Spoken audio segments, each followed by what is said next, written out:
गांव का नाम था करमपुर। न बहुत बड़ा न बहुत छोटा, बस ऐसा गांव जहां हर किसी को हर किसी की खबर रहती है। यहां कोई नया आदमी आए तो अगले ही दिन पता चल जाता है कि वो कहां से आया, किसकी यहां रुका, क्या खाया और किससे बात की। गांव के बीच वाली सड़क के किनारे एक खुली जगह थी, लेकिन दोपहर के वक्त ठीक 12 बजे के आसपास वहां एक ठेला आकर टिक जाता। ठेला लगाने वाला था विनोद। उम्र करीब 33-34, चेहरे पर हल्की थकान, पर आंखों में ऐसी शांति जैसे वो दुनिया की भागदौड़ से अलग चलता हो। और सबसे कमाल की बात यह थी कि विनोद जो बनाता था मटन चावल, वो भी मुफ्त। पहले दिन गांव वालों को लगा शायद किसी की मन्नत होगी। दूसरे दिन बोले 1-2 दिन की बात है, फिर बंद हो जाएगा। तीसरे दिन गांव के लोग सच में चौंक गए, क्योंकि विनोद रोज वही करता रहा, प्लेटें भरता और पैसे लेने का नाम तक नहीं करता। विनोद की पहली ग्राहक रोज की तरह कमला अम्मा थी।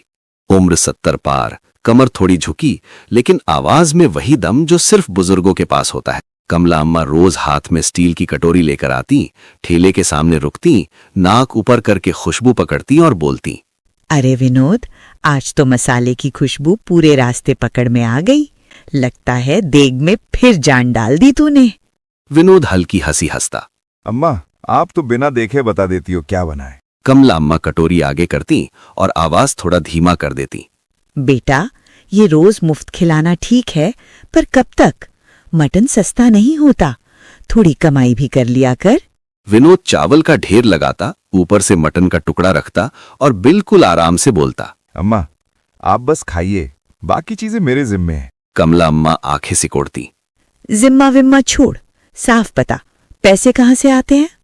विनोद बात टाल देता। आज चावल नरम बने, पहले चखो फिर डांटना। ठीक है, आज छोड़ रही हूँ, लेकिन याद रख, मुफ्त की चीज पर गांव सबसे पहले शक करता है। विनोद ने कुछ नहीं कहा, बस देग में चमचा चलाया और अगले ग्राहक की तरफ ध्यान कर लिया। धीरे धीरे भीड़ बढ़ती गई। किसान, मजदूर, बच्चे, स्कूल के मास्टर, पास के गांव से आने वाले लोग सब वहीं जुटने लगे। लोग खाते, उंगलियां चाटते और फिर वही सवाल निकलता, मुफ्त क्यों? किसी ने कहा शहर में कोई बड़ा काम करके आया होगा, किसी ने कहा नहीं, ये कोई चाल है। लेकिन भीड़ में एक लड़का था जो सिर्फ खाने नहीं आता था, वो आता था टोह लेने। उसका नाम था सूर्या। उम्र 22-23, गांव की दुकान पर बैठने वाला, तेज दिमाग और हर चीज में घुसने की आदत। वो रोज आता, खाता और विनोद को उलझाता। एक दिन सूर्या ने प्लेट लेते हुए साफ बोल दिया, विनोद भैया, आज सीधी बात पूछ रहा हूं, कोई घुमा फिरा के जवाब नहीं चलेगा। विनोद ने मुस्कुराकर पूछा, कौन सी बात? ये मटन चावल मुफ्त, रोज इतनी भीड़, मटन, मसाले, घी, लकड़ी, खर्चा कितना बैठता है? तो कमाता क्या है? विनोद ने चमचा देग में रखा और सूर्या की आंखों में देखकर बोला, रोज आता है, हाँ खाता है, हाँ पेट भरता है, हाँ। तो फिर बाकी छोड़ दे। ठीक है, आज नहीं तो कल मैं पता लगा कर रहूंगा। विनोद ने बिना पलटे कहा। पता लगा ले, बस खाना मत छोड़ना। उस शाम सूर्या ने सच में फैसला कर लिया, आज पीछा करूंगा। ठेला खाली हुआ। विनोद ने ठेला खींचा और धीरे धीरे गलियों की तरफ बढ़ गया। सूर्या कुछ दूरी बनाकर पीछे पीछे चला। विनोद ने एक बार भी पीछे नहीं देखा, जैसे उसे फर्क ही नहीं पड़ता कि कौन देख रहा है। विनोद गांव के आखिरी हिस्से में एक छोटे से घर में गया। दरवाजा पुराना, अंदर बस एक चटाई, 2 बर्तन और कोने में बोरी में थोड़े से चावल। सूर्या को लगा, ये तो कुछ भी नहीं है, फिर इतना सब कैसे है? विनोद ने हाथ मुंह धोया और फिर एक पुरानी पेटी खोली। सूर्या की धड़कन तेज हो गई। उसे लगा अब नोटों की गड्डी निकलेगी या सोना, लेकिन पेटी से निकली एक फाइल, मोटी नहीं, बस कुछ कागज। विनोद ने उसे खोला, 1-2 पन्ने देखे और फाइल बंद कर दी। फिर वो रसोई में गया और अगले दिन के लिए मसाले छांटने लगा। सूर्या का पूरा प्लान ध्वस्त हो गया। ये क्या है? कोई रहस्य तो मिला ही नहीं। वो वापस लौटा, लेकिन अब उसके दिमाग में सवाल और बड़ा हो गया था। अगर पैसा नहीं है तो ये सब कैसे? अगले दिन सूर्या फिर ठेले पर आया। इस बार वो भीड़ में नहीं, सीधे विनोद के सामने खड़ा हुआ। भैया, कल मैं तेरे घर तक गया था। विनोद हंसा। घर तक? क्यों भाई, चोरी करनी थी? चोरी नहीं, मैं देखना चाहता था कि तू ये सब करता कैसे है। तेरे घर में तो कुछ भी नहीं, फिर भी तू रोज इतने लोगों को मुफ्त में खिलाता है। विनोद ने प्लेट में चावल डाले और बोला, सूर्या, तू बहुत जल्दी में रहता है, कुछ चीजें धीरे समझ आती हैं। धीरे नहीं, मुझे आज समझनी है। विनोद ने चमचा उठाया, मटन का टुकड़ा डालते हुए बोला। आज खा ले, कल फिर पूछ लेना। सूर्या गुस्से में प्लेट लेकर हट गया, लेकिन उसकी जिद अब और बढ़ चुकी थी। एक दिन गांव में एक दूसरा ठेला लगा। ठेला लगाने वाला था दीनानाथ, कस्बे का आदमी, साफ कपड़े, मीठी बोली और आंखों में पूरा हिसाब। उसने सड़क के दूसरे छोर पर अपना बोर्ड लगाया, स्पेशल मटन चावल 60 रुपए प्लेट। पहले दिन लोग हंसे। अरे भाई, इधर मुफ्त मिल रहा है, उधर पैसे कौन देगा? दीनानाथ मुस्कुराया, जैसे उसे कोई जल्दी नहीं। मुफ्त की चीज पर भरोसा भी मत करना और आदत भी मत डालना। बस यही लाइन गांव में आग बन गई। दीनानाथ ने सीधे विनोद से लड़ाई नहीं की, उसने वो किया जो गांव में सबसे तेज काम करता है, जहर बोला और छोड़ दिया। एक दो लड़कों से बुलवाया। मुफ्त है, पता नहीं क्या डालता है। आजकल बीमारी का जमाना है, मुफ्त की चीज से बचो। धीरे धीरे बातें फैलने लगीं। पहली बार ऐसा हुआ कि दोपहर में विनोद ने देग चढ़ाई और भीड़ आधी रही। कमला अम्मा आई, लेकिन चाल धीमी थी। कटोरी आगे की और बोली, बेटा, आज कम लोग हैं। अम्मा, कभी कभी ऐसा हो जाता है। ऐसा नहीं होता, करवाया जाता है। किसी ने कुछ फैलाया है। लोग जो सुनते हैं वही मान लेते हैं। और तू अब भी चुप रहेगा? विनोद ने कटोरी भर कर दी। मैं अपना काम कर रहा हूं अम्मा। कमला अम्मा जाते जाते एक बात छोड़ गईं। चुप रहना भी कई बार गलत समझा जाता है। गांव में चुप्पी को लोग डर समझ लेते हैं। अफवाहें बढ़ीं तो बात सरपंच तक पहुंची। सरपंच का नाम था हरिचरण, सख्त आदमी, पर गांव का जिम्मा उसी पर था। सरपंच ने एक दिन दोपहर में ठेले पर आकर कहा, विनोद, गांव में बात हो रही है, तू साफ साफ बता दे पैसे कहां से आते हैं। मैं संभाल लेता हूं। सरपंच का चेहरा सख्त हो गया। ये जवाब नहीं है। दीनानाथ दूर खड़ा था, अंदर ही अंदर खुश। कल डॉक्टर को बुलाकर जांच करवा देंगे, तू बुरा मत मानना। ठीक है। अगले दिन डॉक्टर आया। उसने खाना देखा, सूंघा, चखा और बोला, खाना साफ है, कोई दिक्कत नहीं। भीड़ में राहत आई। कुछ लोगों ने दीनानाथ को ऐसे देखा जैसे वो पकड़ा गया हो। अच्छा ठीक है, अब तो सही होगा। लेकिन उसका असली खेल अभी बाकी था। एक शाम दीनानाथ ने चौपाल पर बैठे लोगों को धीरे से कहा, देखो, मैं किसी का बुरा नहीं चाहता, लेकिन एक बात बताओ, अगर सब कुछ इतना साफ है तो विनोद पैसे की बात क्यों नहीं बताता? और उसके घर में जो फाइल है वो किसकी है? बस फिर क्या था, लोगों के दिमाग में फाइल एक नई कहानी बन गई। कहीं वो फाइल जमीन के कागज तो नहीं? कहीं किसी के नाम का पैसा तो नहीं? अब सवाल मुफ्त क्यों से आगे निकल गया था। अब सवाल था, विनोद असल में कौन है? उसी रात विनोद अपने घर लौटा। वो थका हुआ था। उसने पेटी खोली, फाइल निकाली और पहली बार बहुत देर तक उसे देखता रहा। फाइल के अंदर सिर्फ कागज नहीं थे, उसमें एक छोटी सी कॉपी भी थी। उस कॉपी में नाम लिखे थे, और ये नाम गांव के उन लोगों के नहीं थे जो रोज खाते थे।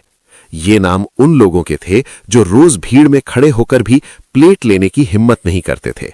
सूर्या अब भी राज जानना चाहता था, लेकिन उसे यह भी दिख रहा था कि विनोद सच में किसी का फायदा नहीं उठा रहा। एक दिन सूर्या ने देखा, एक छोटा बच्चा ठेले के पास आया, लेकिन पैसे न होने पर पीछे हट गया। ओए, क्यों जा रहा है? भैया, मैं तो बस देखने आया था। सूर्या को पहली बार अंदर से चुभा। उसने अपनी प्लेट आगे की और बोला, चल, आधी मेरी आधी तेरी। बच्चे की आंखें चमक गईं। विनोद दूर से देख रहा था। उसने कुछ नहीं कहा, बस चुपचाप देग में चमचा चलाता रहा। लेकिन उस दिन सूर्या ने पहली बार महसूस किया, कभी कभी सवाल से पहले काम जरूरी होता है। दीनानाथ अब भी हार मानने वाला नहीं था। उसने एक नई चाल चली। उसने गांव में खबर फैला दी कि वो एक दिन सबको फ्री में मटन चावल खिलाएगा। बस फर्क ये था कि वो फ्री के नाम पर लोगों की भीड़ इकट्ठा करके फिर अपने ठेले का प्रचार करता। उस दिन दीनानाथ ने 200 प्लेट बांटी। वाह, सेठ जी तो दिल वाले निकले।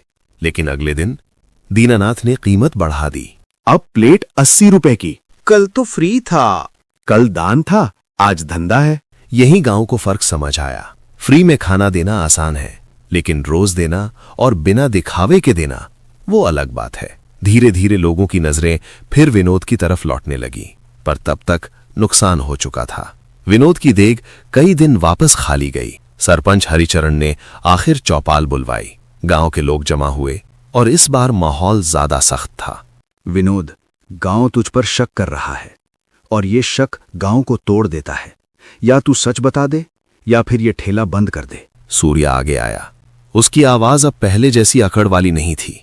भैया बता दे, अब बात हाथ से निकल रही है। बेटा, हम सब तेरे खिलाफ नहीं हैं, पर गांव का दिमाग खराब हो गया है। विनोद ने एक सांस ली, फिर बहुत धीरे से बोला। ठीक है, मैं बताता हूँ, चौपाल में सन्नाटा छा गया। लेकिन एक बात पहले साफ कर दूं, अगर मैंने सच बता दिया तो कल से ये ठेला करमपुर में नहीं लगेगा। भीड़ में हलचल हुई। ये कैसी बात है? क्यों नहीं लगेगा? क्योंकि सच निकलने के बाद कुछ चीजें वहीं खत्म हो जाती हैं। सच बता। विनोद ने अपनी पेटी वाली वही फाइल निकाली। सबकी नजर फाइल पर थी, जैसे उसमें सोना छुपा हो। विनोद ने फाइल खोली और एक कागज बाहर निकाला। वो कागज कोई जमीन का नहीं था, वो था एक स्कूल की पुरानी रसीद, फीस की रसीद। ये किसकी है? ये मेरी बहन की है। सूर्या ने पहली बार देखा। विनोद की आंखें भारी हो गईं। आज से करीब 12 साल पहले मेरा घर इसी करमपुर के पास वाले गांव में था। हम बहुत गरीब थे। मेरे पिता मजदूरी करते थे, माँ लोगों के घरों में काम करती भीड़ चुप थी। मेरी बहन पढ़ना चाहती थी, लेकिन फीस हमारे लिए पहाड़ थी। एक दिन गांव में किसी ने कहा, पढ़ाई लड़की के बस की नहीं, और घर में लड़ाई हो गई। फिर उस रात मेरी बहन बिना खाए सो गई और सुबह वो बुखार में थी। हमारे पास दवा के पैसे नहीं थे। चौपाल में सन्नाटा और गहरा हो गया। विनोद ने फाइल से दूसरा कागज निकाला। ये था एक छोटा सा लाल धागा और उसके साथ एक नोट किसी और की लिखावट में। उस दिन मुझे पहली बार किसी ने खाना दिया था, मटन चावल, और वो देने वाला कोई अमीर आदमी नहीं था। वो था मेरे पिता का दोस्त, गंगाराम काका। गंगाराम? वो तो मर गया। हाँ, पर मरने से पहले उसने मुझे वो बात कही थी जो मेरी जिंदगी बन गई। विनोद ने गहरी सांस ली और बोला, काका ने कहा था, बेटा, दुनिया में भूख सबसे बड़ी बेइज्जती है, और जब कोई भूखा होता है तो वो सिर्फ खाना नहीं मांगता, वो इंसानियत मांगता है। भीड़ में कई लोगों की आंखें नम हो गईं। मेरी बहन बच नहीं पाई। और ये बोलते ही उसकी आवाज पहली बार टूट गई। लेकिन वो रोया नहीं, बस थोड़ी देर चुप रहा। उस दिन मैंने तय किया था, मेरे सामने अगर कोई भूखा होगा तो मैं उसे खाना जरूर दूंगा। सूर्या ने धीरे से पूछा, लेकिन रोज मटन चावल, पैसे?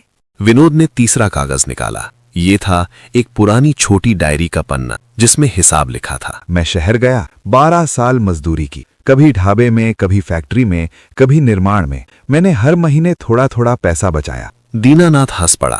तो तू अपना पैसा उड़ा रहा है, कब तक चलेगा? विनोद ने पहली बार उसकी तरफ देखा और बिल्कुल शांति से बोला, मैं उड़ा नहीं रहा, मैं वो पैसा वहीं खर्च कर रहा हूं जहां उसे होना चाहिए था। भीड़ चुप रही। मैंने तय किया था, जब तक मेरे पास दम है मैं ये ठेला चलाऊंगा, और जो मटन चावल लोग सपने में खाते हैं वो मैं उन्हें हकीकत में खिलाऊंगा। सूर्या के मुंह से बस एक लाइन निकली, पर भैया तेरा तो घर भी खाली है। घर भरने का क्या करूंगा सूर्या, जब इतने पेट खाली हों। भीड़ अब भावुक हो गई थी। लोगों ने सोचा अब तो सब ठीक हो गया, लेकिन विनोद ने जो अगला वाक्य बोला उसने सबको फिर से चुप कर दिया। अब मैं बताता हूं कि मैं सच बताने से डरता क्यों था। क्योंकि जब लोग जान जाते हैं कि कोई अपने पैसों से खिला रहा है तो वो उसकी प्लेट नहीं देखते, उसकी जेब देखने लगते हैं। कमला अम्मा की आंखें खुली रह गईं। कल से तुम लोग पूछोगे कितना बचा है, कितने दिन और चलेगा, आज मटन कम क्यों, और फिर धीरे धीरे मुफ्त की आदत मेहनत से बड़ी हो जाएगी। मैं खाना दे रहा था, लेकिन मैं ये नहीं चाहता था कि कोई मुझे देने वाला समझकर मालिक बना दे और खुद को लेने वाला समझकर मजबूर बना दे। सूर्या ने फुसफुसाकर कहा, भैया तू सही है। अब गांव वालों के मन में दीनानाथ की हर बात झूठ लगने लगी। लोगों ने उसे घूरना शुरू किया। दीनानाथ चिढ़ गया। उसने चौपाल में ही बोला, अच्छा, तो अब ये संत बन गया, कल को पैसे खत्म हुए तो यही तुमसे मांगेगा। विनोद ने बिना गुस्से के कहा, मैंने कभी किसी से मांगा नहीं दीनानाथ, और तूने हमेशा मांगा है। भीड़ चौंक गई। गांव का जो अनाज तेरा गोदाम नहीं, छोड़ो, गांव की जो पैसे तुझे हिसाब में दिखाई देते हैं वो किसी गरीब की भूख में नहीं दिखाई देते। दीनानाथ का चेहरा उतर गया। उसके पास जवाब नहीं था। विनोद, तूने जो किया वो बहुत बड़ा है, हमसे गलती हुई, हमने शक किया, हम माफी मांगते हैं। कमला अम्मा रो पड़ी। बेटा, तू मत जा। सूर्या ने भी कहा, भैया मैं सबसे बड़ा गुनहगार हूं, मैंने पीछा किया, उलझाया। सवाल करना गलत नहीं है, लेकिन सवाल के चक्कर में अगर किसी की नीयत पर हमला हो जाए तो इंसान अकेला पड़ जाता है। सरपंच ने कहा, अब तू यहीं रहेगा, अब कोई तुझ पर शक नहीं करेगा। विनोद ने धीरे से सिर हिलाया। सरपंच जी, शक खत्म नहीं होता, बस कभी कभी छुप जाता है। भीड़ चुप हो गई। विनोद ने कहा, कल से यहाँ ठेला नहीं लगाऊंगा।